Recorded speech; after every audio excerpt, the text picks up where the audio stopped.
आनंदाला म्हणायचं का प्रकृती करू लागला, समाधानी करू लागला. वसंत तुझी जी प्रसन्नता म्हणून जरा तरी साराच काळा करू दे आणि आपल्या मनाचं मात्र समाधान आपला मार्गदर्शन कल्पनांचे बंधपासून संपूर्ण आत्महत्या साधने विचारले ठिकाण अगदी आकाश समन्वयात या मार्गाला जर का पाहिला असेल तू वाढत अगदी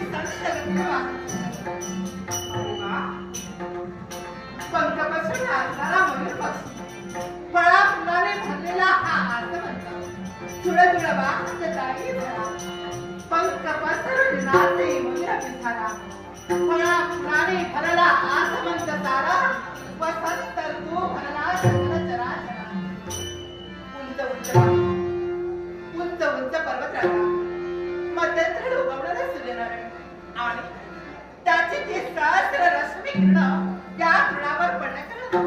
हे नवबिंदू एकत्र मोठ्या प्रमाणात झाला. जणू काही त्या मोठ्यांचा हात पडलाय असा मात्र मनोवास निर्माण झाला. जागीच मी आणि प्राजक्ताच्या रुंद गंधर्व सर्वस्व दरमणार या बकऱ्याला मन कसं एकसारखं प्रफुल्लित होऊ लागलं आणि असं वाटलं नवनीताचा बहार